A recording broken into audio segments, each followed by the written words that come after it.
Bienvenue sur Clapetimo, le podcast qui vous fait découvrir l'origine des mots. Une initiative recommandée par le concours francophone Les mots en or avec le soutien de la Fondation Voltaire.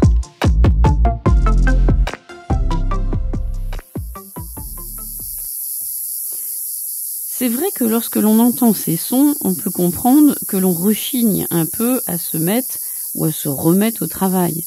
Qui n'a pas envie de faire une petite pause ? Je rechigne, tu rechignes, on rechigne tous. Je travaille, tu travailles, on travaille tous. Aujourd'hui, ces deux mots sont à l'honneur et vous allez voir comment leur histoire se croise. Commençons déjà par notre verbe rechigner. R-E-C-H-I-G-N-E-R. Si l'on avait à lui trouver des synonymes, on pourrait dire que rechigner, c'est grogner, maugréer, râler, ronchonner, montrer par son visage finalement sa mauvaise humeur. Et si l'on est dans un registre un peu plus familier, on pourrait lui trouver le synonyme rouspéter. Rechigner signifie alors se faire prier pour faire quelque chose, répugner à faire quelque chose. On s'imagine très bien d'ailleurs la grimace que l'on peut faire pour traduire ce sentiment. Et c'est amusant de s'intéresser à la racine du mot pour voir que nous faisons perdurer, somme toute, son sens premier. En effet, rechigner est formé du préfixe re et du radical chigner ou quigner, qui signifiait fendre, tordre la bouche, qui répondait à l'italien ghignare, qui signifiait sourire avec malice, lui-même dérivé du vieil allemand kinan, qui signifiait sourire. De là vient le sens de relever la lèvre, détourné ensuite à celui d'une grimace maussade que l'on a tendance donc à répéter, rechigner. D'ailleurs, c'est amusant de voir que chez Balzac, on retrouve le verbe sous la forme simple chigner dans le roman Splendeur et misère des courtisanes, et dans ce sens-là, Balzac utilise l'expression chigner des yeux, c'est-à-dire pleurer, pleurnicher, et donc faire toujours cette grimace. Alors, les grimaces, on a de cesse aussi d'en faire lorsque l'on pense au mot travail.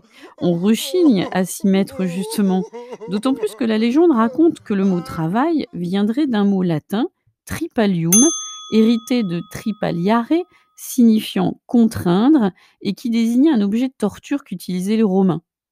Ce mot serait composé alors d'un préfixe tri, 3, et d'un radical palis, signifiant le pieu, tri, palus. Il permettait alors, cet objet, d'immobiliser et de punir les esclaves rebelles. Vous comprenez alors comment cette idée de torture a traversé les époques pour confronter l'idée que travailler est bel et bien source de torture. Pourtant, les voix se font nombreuses depuis quelque temps pour remettre en question cette origine, ou du moins ne pas retenir que cette notion de torture, même s'il ne s'agit pas du tout, on est d'accord, de la renier. On retrouve le tripalium pour désigner alors un dispositif qui servait à immobiliser les animaux pour le ferrage ou les soins.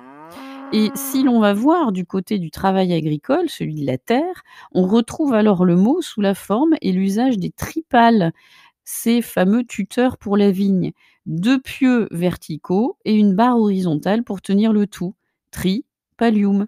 Ainsi, le mot serait la traduction d'un travail spécifique à la terre, et il serait signe alors de labeur, d'effort, d'œuvre de la terre, avant de n'être retenu que dans les dictionnaires du XXe siècle, en particulier dans les années 1920-1930, comme marque de l'esclavage capitaliste. On voit bien comment l'économie se relie alors à l'histoire. Et ce qui est intéressant, c'est qu'au fil des travaux des linguistes, se dévoile l'idée que notre mot « travail » pourrait être issu d'un terme latin « traps », désignant une poutre principale qui servait de point central de charpente. Bref, le travail serait la garantie de l'équilibre de l'édifice, ce qui n'est pas sans déplaire à ceux qui défendent le mérite du travail. Bon, de toute façon, rechigner à travailler, ça a ses limites. Et puis en même temps, on ne va pas s'évertuer à confronter toutes les nuances du mot travail tout de même. S'évertuer, bon, ça c'est encore une autre histoire.